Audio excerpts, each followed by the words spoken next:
বিএনপির যুগ্ম মহাসচিব শহীদ উদ্দিন চৌধুরী অ্যানি বলেছেন, এতদিন স্লোগান দিয়েছি, মিছিল করেছি, মিটিং করেছি, স্লোগানে স্লোগানে শেখ হাসিনা পালিয়েছে, কিন্তু ষড়যন্ত্র পালায়নি।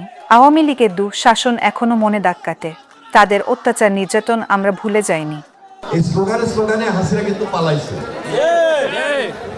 কিন্তু ষড়যন্ত্র পালাই নেই।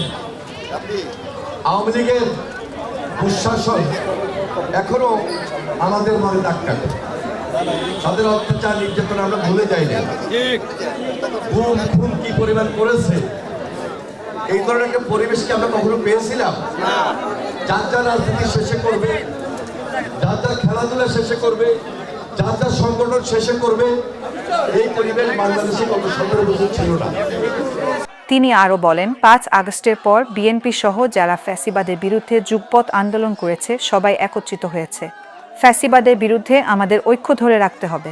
যদি আমাদের মধ্যে তারুণ্যের শক্তি না থাকে তাহলে আবারও বিপদে পড়ে যাব। যারা দুঃশাসনের বিরুদ্ধে, ফ্যাসিস্টের বিরুদ্ধে লড়াই করেছে, সংগ্রাম করেছে, যুগপৎ আন্দোলন করে আমরা সবাই এমন একটা পয়েন্টে এসেছি, ফ্যাসিবাদের বিরুদ্ধে, ফ্যাসিস্টের বিরুদ্ধে আমাদের ঐক্য ধরে রাখতে হবে। এই ঐক্য কিন্তু জনতার ঐক্য হলে চলবে না। এই ঐক্য হবে ইস্পাত কঠিন ঐক্য।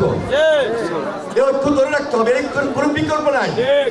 যদি আমাদের মধ্যে, ছাত্রদের মধ্যে, যুবকদের মধ্যে, তরুণদের মধ্যে তারুণ্যের শক্তি না থাকে, তাহলে আমরা কিন্তু আবার বিপদে পড়ে যাব।